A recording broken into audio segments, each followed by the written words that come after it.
Everyone in Tokyo's business world knew about Takeshi Yamamoto's strange hatred for music. The 62-year-old tech millionaire would leave fancy restaurants if someone started playing a piano in the corner. He'd end business meetings if his partners hummed while thinking.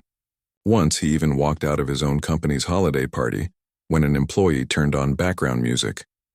Mr. Yamamoto doesn't do music. His assistant would warn anyone planning an event with him. No bands, no speakers, no singing, nothing. On this particular Monday morning, Takeshi sat at his large glass desk on the top floor of the Yamamoto Tech headquarters. The office looked exactly like the man himself. Clean, ordered, and cold. No personal photos, no decorations, just sleek furniture and the latest technology. The large windows showed Tokyo's skyline, gray today under rain clouds that matched Takeshi's mood. Akiko, his assistant for the past 8 years, knocked softly before entering with his schedule for the day. "Your 10 o'clock canceled," she said, placing a single sheet of paper on his desk. And the charity foundation sent over their proposal for the children's hospital wing. They asked again about the opening ceremony. Takeshi frowned, his forehead creasing with familiar lines.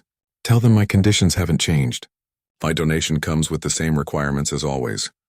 "No music at the opening," Akiko nodded. She'd had this conversation with countless organizations over the years. The Yamamoto Foundation gave millions to charities across Japan, but always with the strange rule that their events must be completely music-free. Exactly.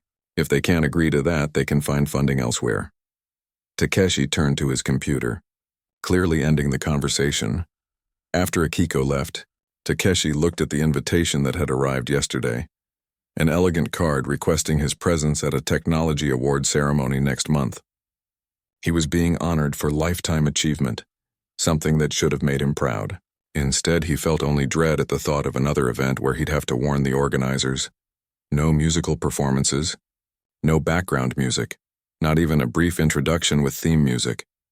People thought he was just being difficult, or that it was some weird power move, a quirky billionaire demanding the world bend to his strange rules. The business magazines had written about it many times. The millionaire who silenced the music. Most people assumed it was just an eccentric habit, like Steve Jobs wearing the same outfit every day or Howard Hughes and his obsession with germs. But they didn't know the truth. Takeshi stood and walked to the window, watching raindrops race down the glass. His office was completely soundproofed, not to keep sound from getting in, but to ensure that not a single note could escape from within. His phone buzzed. A text from his house manager.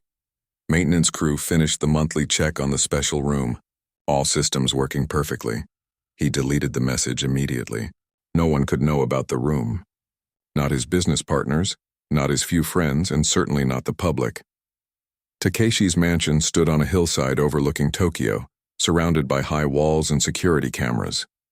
The grounds were perfectly kept, with traditional Japanese gardens that visitors often compared to the imperial palace gardens. Inside, the house was a strange mix of traditional and ultra-modern, ancient wood beams alongside smart home technology, centuries-old screens next to cutting-edge security systems. But unlike most wealthy homes, one thing was noticeably missing. There was no entertainment room. No speakers built into the walls, no sound system of any kind. Visitors sometimes commented on the unusual silence that filled the massive house. It was so quiet you could hear the soft hiss of the air conditioning or the distant tick of an old clock in the study. "Mr. Yamamoto believes in peace and quiet," the house staff would explain to visitors. "He finds it helps him think clearly." Tonight, Takeshi arrived home later than usual. The rain had turned into a heavy downpour, and his driver had to navigate carefully through flooded streets. His shoes squeaked slightly on the polished floor of the entryway as he handed his wet coat to the waiting housekeeper. "Good evening, sir," said Hideo, who had managed the house for the past 5 years. "Your dinner is ready whenever you'd like it." "Thank you. I'll eat in 30 minutes. No interruptions, please." Hideo bowed slightly. "Of course, sir." Also, Mrs. Tanaka asked if she could adjust her schedule this week. Her daughter is having a baby, and she'd like to visit her in Osaka this weekend. "Mrs. Tanaka?" Takeshi paused, trying to place the name. "The new cleaning lady, sir. She's been with us for 7 months now." "Ah, yes, that's fine." Takeshi rarely paid attention to the house staff, especially the cleaning crew who typically worked when he was at the office. "Very good, sir. I'll let her know." Takeshi walked through the quiet halls of his home, past artwork worth millions and furniture designed by famous craftsmen. None of it brought him any real joy. The house, like his office, was just another perfectly controlled environment where he could ensure he was never caught off guard by unwelcome sounds.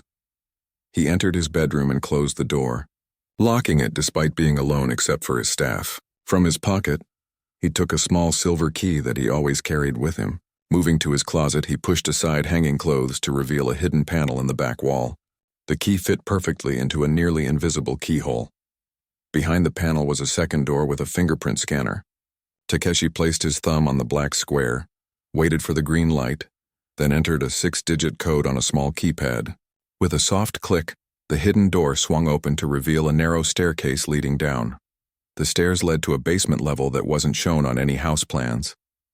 The construction workers who built it had been brought in from another country and paid triple their normal rates, plus signed strict confidentiality agreements. As far as official records showed, the basement of Takeshi Yamamoto's mansion was just a simple storage area and mechanical room. The reality was something else, entirely. At the bottom of the stairs was a short hallway ending at a heavy door that looked like it belonged in a recording studio. Next to it was another security panel, where Takeshi entered a different code and underwent another fingerprint scan, followed by a retina scan. The door opened with a soft hiss, revealing a room about the size of a small apartment. The walls were covered in special acoustic panels. The lighting was soft, coming from fixtures designed to look like traditional paper lanterns. The floor was covered with the same tatami mats found throughout the main house, and in the center of the room, catching the light like a black mirror, was a magnificent grand piano. Takeshi stood in the doorway for a moment, feeling the familiar tightness in his chest. Then he took a deep breath and stepped inside, letting the heavy door close behind him. Only in this room, sealed away from the world, did he allow himself this one weakness, this one connection to a past he had tried so hard to erase. He sat on the bench, his back straight as a bamboo reed, just as he had been taught as a child. His fingers hovered over the keys, not yet touching them. This moment always felt like standing at the edge of a cliff, knowing he was about to jump. For a man who had built an empire partly on his reputation for hating music, what he was about to do felt like the ultimate betrayal of everything he claimed to stand for. If anyone ever found out, his carefully constructed life would crumble.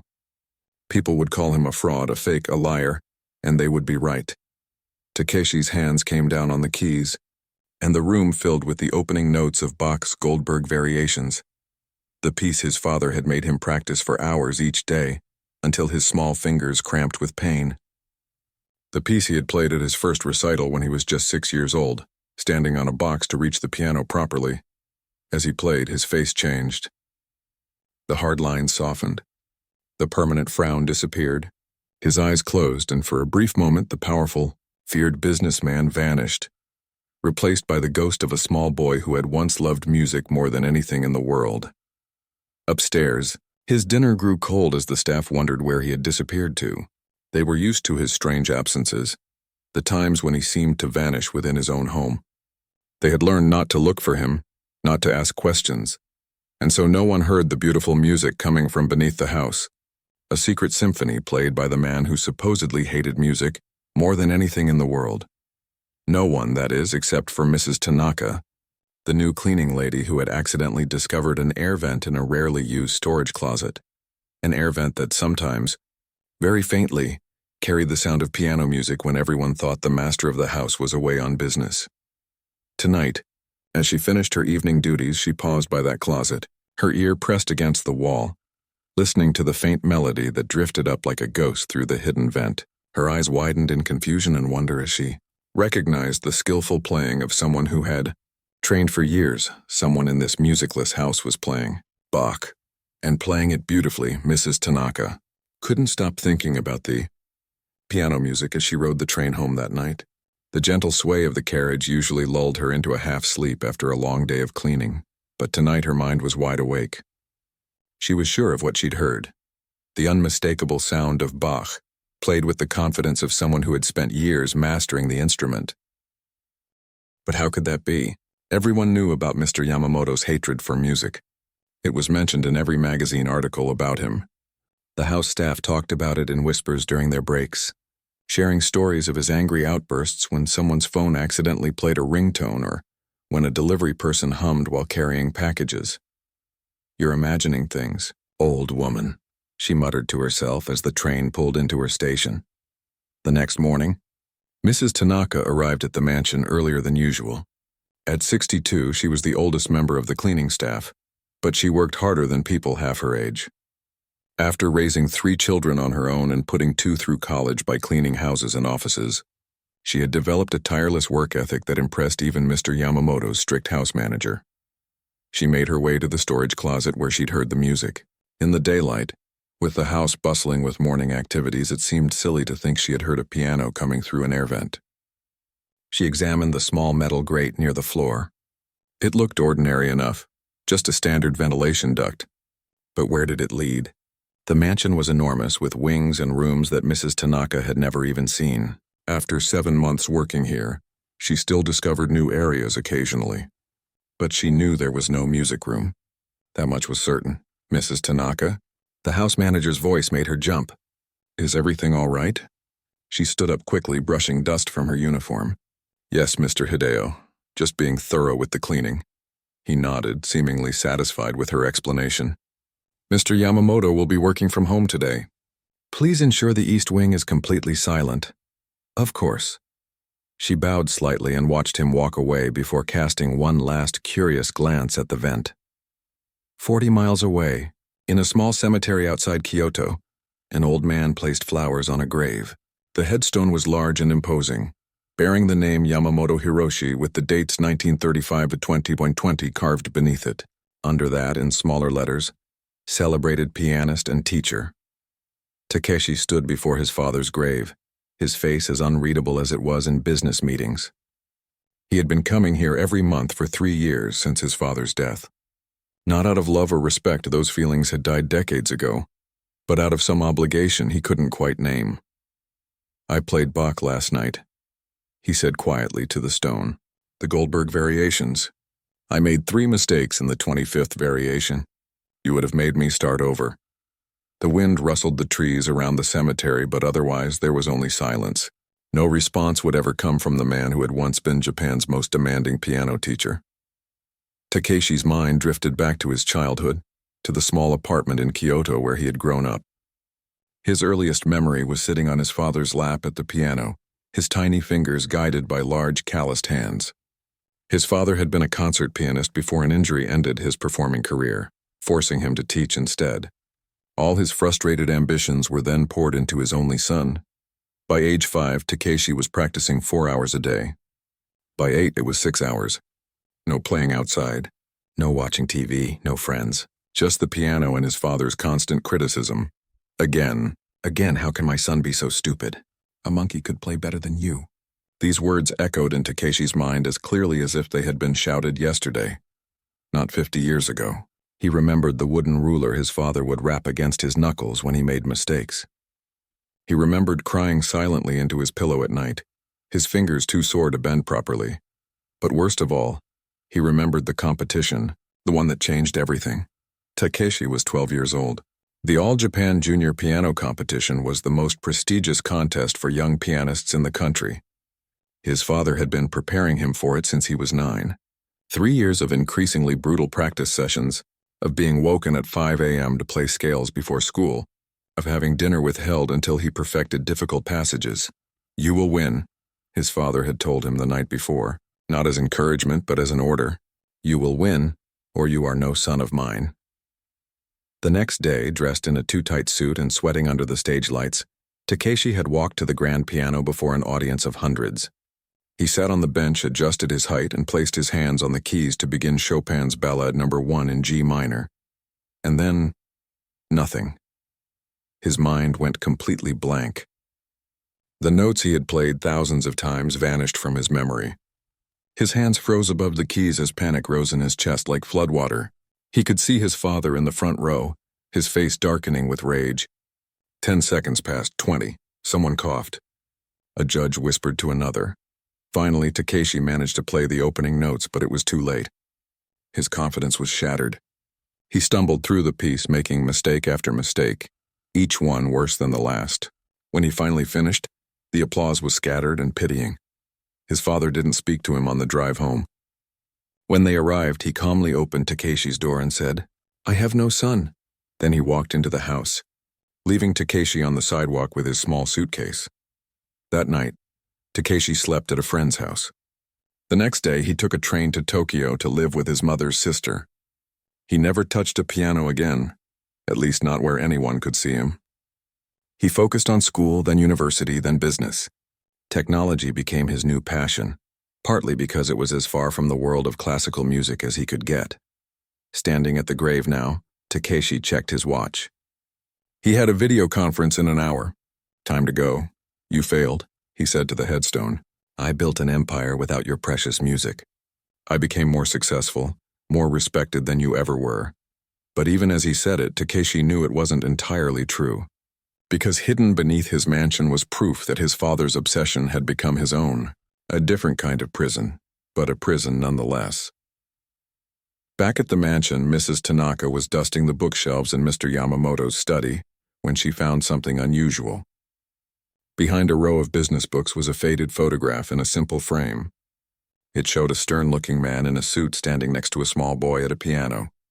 The boy, perhaps 10 or 11 years old, was staring at the camera with solemn eyes that looked strangely familiar.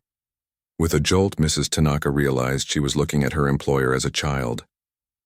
This was Mr. Yamamoto, the man who hated music, sitting at a piano.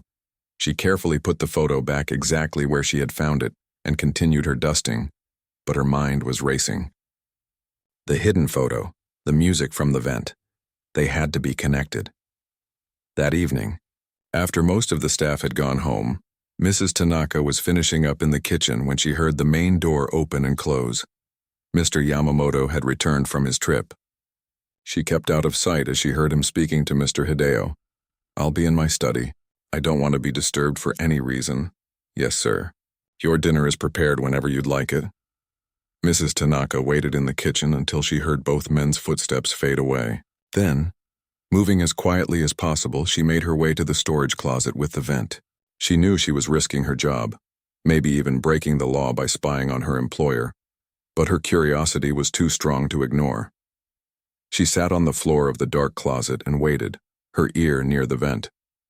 For 20 minutes there was nothing. Then, so faint she almost missed it, came the sound of a door opening and closing.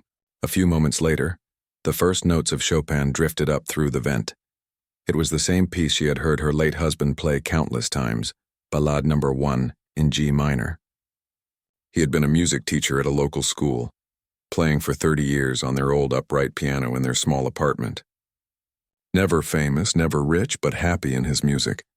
The version coming through the vent was played with technical perfection, but sounded somehow angry, as if the pianist was fighting with the keys rather than caressing them. Then halfway through, the music stopped abruptly. For a moment, there was silence. When it resumed, something had changed. The anger was gone, replaced by a sadness so profound that Mrs. Tanaka felt tears spring to her eyes. She listened until the piece ended, then waited to see if more would follow. Instead, she heard a sound that made her heart ache, the muffled sound of a grown man sobbing. Mrs. Tanaka closed her eyes, feeling like an intruder in someone's private pain. She should leave, forget what she had heard, and never come back to this closet. That would be the respectful thing to do. But as she stood up to go, her elbow knocked against a broom, sending it clattering to the floor. The sound seemed impossibly loud in the quiet house. Below, the sobbing stopped instantly. She froze, holding her breath, hoping desperately that the sound hadn't carried down through the vent. Then she heard rapid footsteps, a door closing, more footsteps coming upstairs. Mrs. Tanaka barely had time to grab the broom and pretend to be cleaning before the closet door was yanked open. There stood Mr. Yamamoto, his face flushed, eyes red-rimmed but burning with a cold fury she had never seen before. "What are you doing here?" he demanded, his voice dangerously quiet. Mrs. Tanaka's hands trembled as she clutched the broom handle. In her 25 years of cleaning other people's homes, she had never seen anyone look as angry as Mr. Yamamoto did now. "I asked what you are doing here," he repeated, his voice barely above a whisper. Somehow this was more frightening than if he had shouted. She swallowed hard. "Cleaning, sir. I'm sorry if I disturbed you. The lie felt clumsy on her tongue. She had never been good at deception. His eyes narrowed as he looked past her to the vent on the wall. Understanding darkened his face like a storm cloud. You heard something. It wasn't a question, but Mrs. Tanaka nodded anyway. There was no point denying it now. Yes, sir. Music. The silence that followed seemed to stretch for hours, though it was probably only seconds. Mrs. Tanaka thought of her daughter in Osaka, about to have a baby. She thought of her small apartment and the bills that still needed paying. She was too old to find another job easily. How many others know? Mr. Yamamoto finally asked. No one, sir. I haven't told anyone. He studied her face as if trying to decide whether she was lying. Whatever he saw there must have convinced him because some of the tension left his shoulders. Come with me, he said abruptly, turning away without checking if she followed. Mrs. Tanaka hesitated only briefly before setting down the broom and following him. What choice did she have? He led her through the house to his study, a room she normally only cleaned when he was away at the office. Once inside, he closed the door and walked to a small cabinet. He pulled out a crystal glass and a bottle of expensive whiskey, pouring himself a generous amount. He didn't offer her any. Sit, he said. Gesturing to a chair across from his desk, she sat, folding her hands in her lap, waiting for the inevitable firing, or worse, threats of legal action for spying on him. Instead, he simply looked at her for a long moment before speaking. You're Mrs. Tanaka, correct? The one with a daughter having a baby? She nodded, surprised he remembered such a detail about a mere cleaning lady. Yes, sir. In Osaka. He took a long sip of his whiskey. And your husband? He passed away 3 years ago, sir. I'm sorry to hear that. His tone was flat, giving no real indication if he meant it. What did he do? The question seemed odd, but she answered anyway. He was a music teacher at a public school. He taught piano and violin to children. Something flickered across Mr. Yamamoto's face. Surprise, perhaps, or an odd sort of recognition. He set his glass down carefully. You recognize the piece I was playing. Again, it wasn't a question, but she answered. Yes, sir. Chopin's Ballad in G minor. My husband played it often. Was he any good? The question came out sharp, almost accusing. Mrs. Tanaka smiled slightly, remembering her husband's calloused fingers moving across their old piano's keys. He wouldn't have won any competitions, but he played with great love. The children adored him. Mr. Yamamoto looked away, his gaze fixing on the dark window. I suppose you're wondering why the man who hates music has a secret piano room. It's not my place to wonder about my employer's business, sir. He gave a short, humorless laugh. A diplomatic answer. He paused, swirling the amber liquid in his glass. I should fire you immediately. Mrs. Tanaka's heart sank, but she kept her expression calm. I understand, sir. But then I'd have to explain why, and that would mean others might learn my secret. He finished his drink in one swallow, so I find myself in an uncomfortable position. Sir, Mrs. Tanaka said carefully, I've worked for many wealthy families. I know how to be discreet. Whatever I heard or saw today will never be repeated to anyone. He studied her again, his shrewd businessman's eyes assessing, calculating. Perhaps. But how can I be sure? You have my word, she said simply. The word of a cleaning lady. His tone wasn't exactly mocking, but it wasn't respectful either. Mrs. Tanaka straightened her back. Despite her situation, she felt a flicker of pride. Yes. The word of a woman who has worked honestly every day of her life. Who raised 3 children after her husband got sick. Who has never broken a promise. To her surprise, Mr. Yamamoto's expression softened slightly. He opened his mouth as if to speak, then closed it again. Finally, he asked, What would your husband have thought of my playing? The question caught her off guard. She considered lying, saying it was wonderful, but something told her this man would see through flattery. He would have said you play with perfect technique, she said carefully, but he might have suggested you need to find the joy in the music again. She expected anger at her honesty, but instead Mr. Yamamoto just nodded slowly. He rose from his chair and walked to the bookshelf. Reaching behind some books, he pulled out the photograph she had found earlier, the one with the stern man and the boy at the piano. My father, he said, pointing to the man, a famous pianist before an injury. After that, he became a teacher, the most demanding teacher in Kyoto. Mrs. Tanaka looked more closely at the photo. The boy's eyes, Mr. Yamamoto's eyes, held no joy, only determination and perhaps fear. "He looks strict," she said. "Strict?" Mr. Yamamoto gave a bitter laugh. "That's a polite word for it. He was a monster. Every mistake was punished. Every success was simply expected. Nothing was ever good enough." He put the photo face down on the desk. "I failed at an important competition when I was 12. He disowned me that day. Literally told me I was no longer his son and left me on the street with a suitcase." Mrs. Tanaka gasped softly. "That's terrible. You were just a child." "I swore I would never touch a piano again," he continued as if she hadn't spoken. "I built my life, my business, my reputation on being the opposite of him. I erased music from my world completely. But you didn't," Mrs. Tanaka said gently. "Not really." He turned to look at her, his eyes suddenly vulnerable in a way that transformed his face. For a moment she could see the abandoned 12-year-old boy beneath the powerful man's exterior. "No," he admitted. 3 years ago after he died, I had the room built. I told myself it was to prove something, that I could still play perfectly even after decades away from the piano. That I had won somehow. And did you? Win, I mean." Mr. Yamamoto walked back to the window, his back to her. "I play for myself only. 2 or 3 times a month. No one has heard me in 50 years. Until you?" Mrs. Tanaka sat quietly, sensing there was more he needed to say. "Tonight I tried to play that piece, the one from the competition. I've tried hundreds of times since I built the room. I always fail at the same place. The memory." He trailed off, shaking his head. "Music can hold our pain," Mrs. Tanaka said softly, thinking of how her husband had played sad, beautiful songs in the weeks after their youngest son died.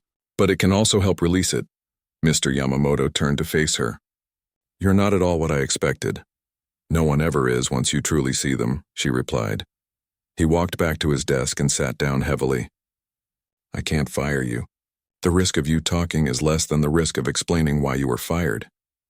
He sounded tired now, the anger drained away. "But that vent will be sealed tomorrow." "Of course, sir," he looked at her intently. "This conversation never happened. You never heard the piano. You know nothing about my past. Understood?" "Yes, sir." She stood, taking his words as dismissal. As she reached the door, his voice stopped her.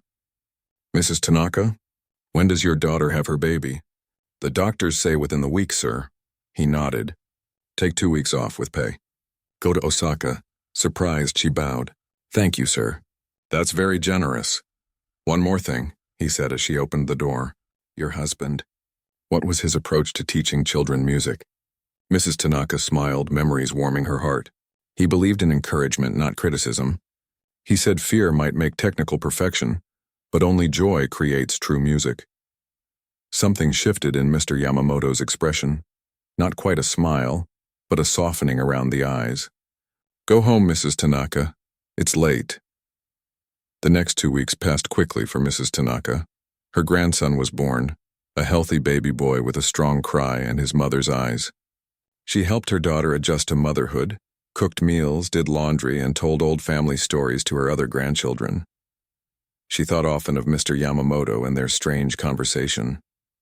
She wondered if he was still playing in his secret room, or if her discovery had scared him back into silence. When she returned to work, everything seemed normal. The vent in the storage closet had indeed been sealed, covered over so perfectly you would never know it had been there. Mr. Hideo treated her exactly the same as before, and Mr. Yamamoto barely acknowledged her presence when they passed in hallways, just as it had always been. A month went by, then 2. Mrs. Tanaka convinced herself that the whole incident was best forgotten. Perhaps Mr. Yamamoto had abandoned his secret piano playing altogether now that someone misses. Tanaka descended the stairs slowly, one hand on the wall to steady herself. The stairway was dimly lit with small lights along the floor, creating dramatic shadows that made her feel like she was walking into another world. The air grew cooler as she went deeper, and she could smell something pleasant. Perhaps sandalwood incense. When she reached the bottom, she found herself facing the heavy, soundproof door. For a moment she hesitated. What would she find on the other side? Why had Mr. Yamamoto invited her here? Taking a deep breath, she pushed the door open. The room looked different than she had imagined based on the sound she'd heard through the vent. It was larger, for one thing, with warm lighting that gave everything a golden glow. The walls were covered in rich dark wood panels and special acoustic material. A plush red carpet covered the floor except for the area around the magnificent grand piano in the center. That space had traditional tatami mats instead. And there, sitting at the piano, was Mr. Yamamoto. He wore casual clothes, just a simple white shirt and dark pants, not his usual expensive suits. The change made him look younger, less severe. He didn't look up when she entered, just continued to stare at the keys, his hands resting in his lap. Mrs. Tanaka stood quietly just inside the door, waiting. The silence stretched between them until finally he spoke. "I wasn't sure you would come." "Your note seemed important," she replied. He nodded slightly, still not looking at her. "I've been thinking about what you said, about your husband believing that fear creates technical perfection, but only joy creates true music. He said that often to his students. My father believed the opposite, that joy makes you weak, that suffering creates true art." Now he finally looked up at her, his eyes searching her face. "I've been wondering which of them was right." Mrs. Tanaka didn't answer right away. Instead, she looked around the room more carefully. Along one wall were framed photographs she hadn't noticed at first. Old black and white images of a young boy at various piano recitals. In each one, the boy's expression became more serious, more tense, until in the last photo he looked almost afraid. "Is that you?" she asked, nodding toward the pictures. "Yes. Ages 5 through 12. My last recital is missing. The competition where I froze, yes." He gestured to a chair not far from the piano. "Please sit down." She did as he asked, smoothing her skirt as she sat. "May I ask why you invited me here, sir?" Mr. Yamamoto's hands moved to the keys but didn't press them. "For 50 years I haven't played for anyone. Not a single person has heard me play since that competition. I've kept music as my enemy publicly and my secret privately." He paused. "But you heard me, and you didn't judge?" "It wasn't my place to judge. No, it was more than that. You understood something about me that I haven't understood about myself." His fingers pressed down gently, playing a soft chord. "I want you to hear me play. Properly this time, not through a vent, and I want you to tell me what your husband would have thought." Mrs. Tanaka's eyes widened in surprise. "Sir, I'm not a music expert. I'm just a cleaning lady, yes, but one who lived with music her whole life. One who knows the difference between technical skill and true music." He looked at her intently. "Will you listen?" She nodded, touched by his vulnerability. "I would be honored." Mr. Yamamoto straightened his back and took a deep breath. Then his hands began to move across the keys, starting the familiar opening notes of Chopin's Ballade No. 1 in G minor, the same piece he had been playing the night she heard him through the vent. The same piece, she realized, that he had failed to play at that fateful competition 50 years ago. The beginning was perfect, technically flawless, each note precisely as Chopin had written it. But as the music built, approaching the middle section that grows more complex and emotional, she saw tension creep into his shoulders. His jaw tightened. His fingers began to move more mechanically, less naturally. Then it happened. A fumbled note, then another. His hands faltered as they had all those years ago on stage. Mrs. Tanaka saw panic flash across his face, followed by anger. He stopped abruptly, his hands crashing down on the keys in frustration. "It always happens," he said through clenched teeth. "Every single time at the same place. I can't get past it." Mrs. Tanaka remained silent, watching as he struggled to compose himself. After a moment, he tried again, starting from the beginning. Again, the same result. Perfection until that critical middle section. Then the mistakes, the panic, the angry halt. After the third attempt ended the same way, Mr. Yamamoto stood up so suddenly that the piano bench tipped over backward with a loud clatter. He paced the room like a caged animal, running his hands through his hair. 50 years, he said, his voice raw with emotion. 50 years and I still can't play it properly. I still hear his voice in my head telling me I'm worthless, that I've failed, that I'm no son of his. Mrs. Tanaka stood up slowly. "May I?" she asked, gesturing to the piano. He looked surprised but nodded and righted the bench for her. She sat down, feeling slightly intimidated by the expensive instrument, so different from the old upright her husband had played. She placed her hands on the keys. Her fingers were knobbly with arthritis now, nowhere near as nimble as they once were. but she could still play a simple tune. She began to play a children's song, one that her husband had taught to beginners. It was a happy, simple melody that even someone with limited skills could manage. As she played, she spoke. My husband started every new student with this song, even the advanced ones who came to him from stricter teachers. Her playing was imperfect but warm. He said we must remember that music began as play, as joy. That's why we call it playing the piano, not working the piano. She finished the simple tune and looked up at Mr. Yamamoto. When you reach that difficult part, what are you thinking about? He frowned. Getting it right, not making mistakes, not failing. And who are you playing for in that moment? He stared at her, sudden understanding dawning on his face. My father, he whispered. Even now I'm still playing for my father. Mrs. Tanaka nodded and stood up from the bench.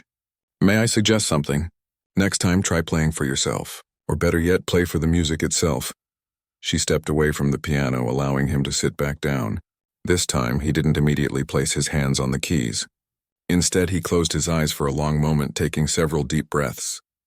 When he began to play again, something was different. He started more slowly, more thoughtfully. The perfect technique was still there. But now there was something else too. A slight hesitation here, a gentle emphasis there. Small changes that made the music sound more personal, more human. As he approached the troublesome middle section, Mrs. Tanaka saw him tense again, but this time he didn't stop. His playing became less precise but more emotional. He made a few small mistakes, but he played through them, not letting them derail the piece. By the time he reached the final notes, tears were streaming down his face. When the last note faded away, neither of them spoke. The silence felt sacred somehow, as if words would break a spell. Finally, Mrs. Tanaka did the only thing that felt right. She applauded softly at first, then with growing enthusiasm. Mr. Yamamoto looked up, his face transformed. For the first time since she'd known him, he smiled. A real smile that reached his eyes and made him look 20 years younger. Thank you, he said simply. You played beautifully, she replied. Not perfectly, but beautifully. He nodded, understanding the distinction. Your husband was right. Joy does create true music. He would have been proud to hear you play like that. Mr. Yamamoto ran his fingers lightly over the keys without pressing them. I've spent 50 years hating music because of what my father did. I've spent 3 years playing in secret, trying to prove something to a dead man. He shook his head. What a waste. It's never too late to start again, Mrs. Tanaka said gently. He looked at her thoughtfully. No, I suppose it isn't. He stood up from the piano. Mrs. Tanaka, I have a strange request. Would you be willing to listen to me play again? Perhaps weekly? She blinked in surprise. Like a teacher? More like a friend, he said, the words sounding unfamiliar on his tongue. Someone who understands music the way it should be understood. Someone who isn't impressed by my money or afraid of my reputation. Mrs. Tanaka smiled. I would be happy to, sir. Takeshi, he said. In this room, please call me Takeshi. Only if you call me Yumi, she countered. He nodded, looking slightly awkward but pleased. Same time next week, Yumi? I'll be here, Takeshi. As she left the mansion that night, Mrs. Tanaka couldn't help but smile at the strangeness of life. How unpredictable that she, a simple cleaning lady, would become the confidant of one of Japan's wealthiest men. How remarkable that their connection would be formed through something as universal as music. Little did she know that this was just the beginning of a transformation that would eventually astonish all of Tokyo's business world. For the first time in 50 years, Takeshi Yamamoto had played for someone else and felt not shame, but something like peace. And that single change would lead to many more. Discovered it. Then one evening, as she was finishing up her work, Hideo approached her with an envelope. From Mr. Yamamoto, he said, looking curious. He asked me to give this to you personally. Inside the envelope was a key card and a note written in elegant handwriting. Security code 2409, Tuesday evening. 8 p.m. Tell no one. Mrs. Tanaka stared at the note, her heart pounding. The key card looked like the ones used for the secure areas of the house that cleaning staff weren't allowed to enter. She looked up at Hideo, who was watching her with open curiosity. Thank you, she said calmly, tucking the envelope into her pocket. It's about a special cleaning project. He seemed disappointed by the mundane explanation but nodded and walked away. Tuesday was tomorrow. Mrs. Tanaka slept poorly that night, wondering what Mr. Yamamoto wanted. Had he changed his mind about keeping her employed? Was this some kind of test? The next day crept by slowly. As 8 o'clock approached, she made sure the other cleaning staff had gone home. Then she took out the key card and made her way to Mr. Yamamoto's private wing of the mansion. The key card worked, allowing her into areas she had never cleaned. Following signs that seemed to have been left for her, a light left on here, a door slightly ajar there, she found herself at the hidden staircase behind the closet panel. Taking a deep breath, she used the key card again, then entered the code from the note. 2409. The door clicked open, revealing the stairway down to the secret room. 6 months passed. Summer turned to autumn, then winter, and now spring was bringing cherry blossoms to Tokyo again. Every Tuesday evening at 8 o'clock, Yumi would make her way down to the secret piano room, and Takeshi would play for her. Their arrangement had started formally but gradually became something neither of them had expected, a friendship. At first they spoke only of music. Takeshi would play, and Yumi would listen, occasionally offering the kind of gentle guidance her husband had given his students. But over time their conversations broadened.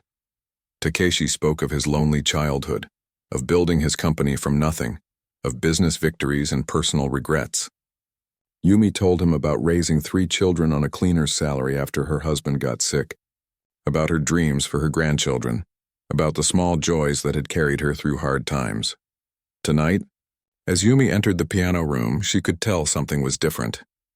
There were 2 chairs set up near the piano instead of the usual one, and Takeshi was pacing nervously. "Is everything all right?" she asked, setting down her bag. He stopped pacing and looked at her with an expression she couldn't quite read. "I've been thinking about something. A lot, actually." "That sounds serious," she said, smiling as she sat in her usual chair. He didn't return the smile. "I'm 63 years old. For 50 years I've lived a lie. The business world thinks I hate music. My own staff thinks I'm some kind of eccentric tyrant who can't stand a simple melody." He ran a hand through his hair, a gesture she'd come to recognize as a sign of inner turmoil. "I'm tired of the lie, Yumi." "What are you saying?" "I'm saying maybe it's time to stop hiding." He sat down at the piano but didn't open the lid yet. "Yesterday I received an invitation. The children's hospital that my foundation funded is having its opening ceremony next month. They asked again if I would attend and reminded me there would be no music as per my requirements." "And what did you tell them?" "I haven't answered yet." His fingers drummed silently on the closed piano lid. "But I'm thinking of doing something unexpected." Yumi leaned forward, intrigued. "What do you have in mind?" "What if—" He seemed almost embarrassed to say it. "What if I offered to play at the ceremony?"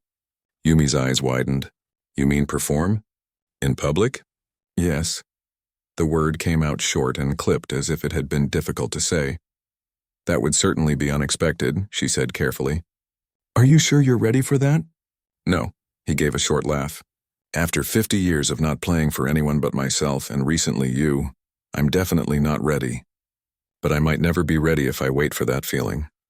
He finally looked at her directly. "What do you think?" Yumi considered the question seriously. Over these months she had watched Takeshi transform through his music. Week by week his playing had become less technically perfect but more emotionally honest. He had stopped trying to impress his father's ghost and started actually enjoying the piano again. But performing publicly was an enormous leap. "I think," she said slowly, "that it would be a brave thing to do, and possibly a healing thing." She paused. "But it would also change everything for you. Your business reputation, your public image. Are you prepared for that?" He nodded. "That's what I've been asking myself. For decades I've defined myself by what I'm not. Not musical, not emotional, not like my father. Maybe it's time to define myself by what I actually am." "And what are you, Takeshi?" she asked softly. He smiled, something he did much more often these days. "I'm still figuring that out. But I know I'm a pianist who's hidden for too long. And I'm too old to keep living in fear of judgment or failure." Yumi nodded, pride warming her chest. "Then I think you should do it. And I will be there in the front row, applauding louder than anyone." "Actually," he said, looking slightly nervous again, "I was hoping you might be there in a different capacity." He gestured to the second chair near the piano. "I'd like to play a duet." "With you," Yumi gasped. "Me? But I barely play. Just simple tunes my husband taught me. I could never perform in public. You wouldn't need to play anything complex. Just a simple accompaniment to one piece." His eyes were earnest. "It would mean a lot to me having you there. The person who helped me find my way back to music." Tears pricked at Yumi's eyes. "I'm honored but terrified," she admitted. "I clean houses for a living. I don't perform in front of people." "Neither do I," he reminded her with a gentle smile. "Not for 50 years. We can be terrified together." And so for the next 4 weeks, their Tuesday sessions changed. Instead of Takeshi playing solo pieces for Yumi's feedback, they practiced a duet arrangement of a simple, beautiful melody that Takeshi had composed himself.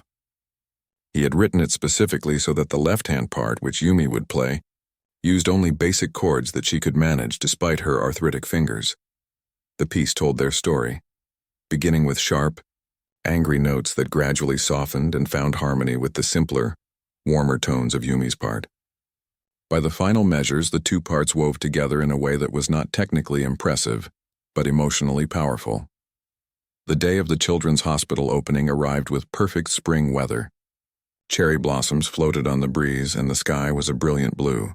The ceremony was being held in the hospital's new garden courtyard, where several hundred people had gathered: donors, hospital staff, government officials, and even some of the young patients well enough to attend. Near the podium stood a piano that had been delivered that morning. The hospital director had been shocked when Takeshi Yamamoto, famous for his hatred of music, had not only accepted the invitation but requested a piano and a change to the program. No one except Yumi knew what was coming. When Takeshi was introduced as the primary donor whose foundation had made the new hospital wing possible, polite applause filled the courtyard. He walked to the podium looking every bit the powerful businessman in his expensive suit, his face composed and serious.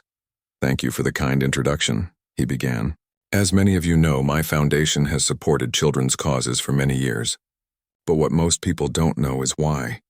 A hush fell over the crowd. Takeshi Yamamoto never spoke publicly about his personal life. "When I was a child," he continued, his voice steady but quieter now, "I was taught that mistakes were unforgivable, that perfection was the only acceptable standard, that showing emotion was weakness," and he paused. "These are terrible lessons for any child, and they are lessons I carried with me for 50 years. He looked out at the crowd, at the children in wheelchairs and hospital gowns, at their parents and the doctors who cared for them. Children need space to make mistakes. They need encouragement, not fear.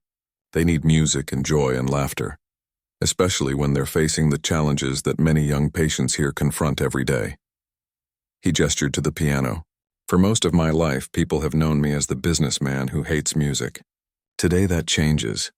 A murmur of surprise ran through the audience as Takeshi walked to the piano. Yumi, dressed in a simple but elegant blue dress that her daughters had insisted on buying for her, joined him there. The whispers grew louder. Who was this older woman joining Japan's famous tech millionaire? Takeshi sat at the piano and adjusted the microphone that had been set up nearby. "This is Mrs. Tanaka, a remarkable woman who taught me that it's never too late to change, never too late to heal old wounds." He nodded to Yumi, who nervously took her place beside him on the bench. "We would like to play something for you today." The crowd fell silent as Takeshi placed his hands on the keys. For a moment, Yumi saw fear flash across his face, the same fear she had seen the first time she heard him play. She gently touched his arm and he looked at her. She smiled and he smiled back, drawing strength from their shared months of practice and friendship. Then they began to play. The music that filled the courtyard was unlike anything Takeshi had played in his secret room. It wasn't technically perfect. Yumi missed a few notes and even Takeshi fumbled once or twice. But it carried an emotional honesty that brought tears to many eyes. The young patients seemed especially moved, watching with wonder as the supposedly music-hating millionaire created something beautiful, with a cleaning lady by his side. When the final notes faded away, there was a moment of stunned silence. Then applause erupted. Not polite, restrained applause, but genuine, enthusiastic appreciation. Several people rose to their feet and soon the whole crowd was giving them a standing ovation. Takeshi and Yumi stood and bowed together. As the applause continued, he leaned down and whispered to her, Thank you. For everything, she smiled up at him. Your father was wrong about you. And you proved it today. After the ceremony, many people approached them. Business associates shocked by this new side of Takeshi. Hospital staff moved by the performance, and most touchingly, several children who wanted to know if Mr. Yamamoto could teach them to play piano. To everyone's surprise, he knelt down to their level and said, I'm not a very good teacher, but I know a wonderful music school that my foundation will be supporting from now on, and I'll come play with you sometimes if you'd like. Later that evening, as Takeshi drove Yumi home, something he had started doing after their Tuesday sessions, they sat in comfortable silence for a while. Finally, he spoke. I'm thinking of converting the secret room. Oh? She looked over at him. Into what? A proper music room, with windows, and more than one piano.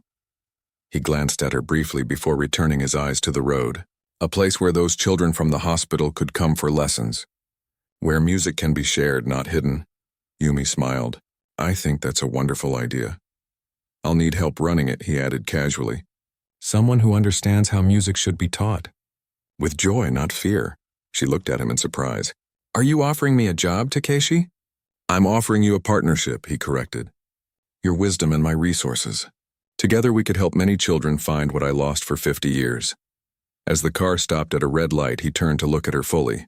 What do you say, Yumi? Ready for a new chapter?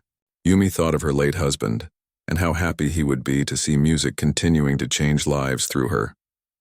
She thought of the children at the hospital and their excited faces, and she thought of her own journey from cleaning lady to unlikely friend of a millionaire. Yes, she said simply, I'm ready. The light turned green and they drove toward the future, one where music was no longer a secret shame but a shared joy. One where an old man finally freed himself from his father's ghost and an old woman found a new purpose. One where the most unlikely duet partners had created harmony from the broken melodies of the past.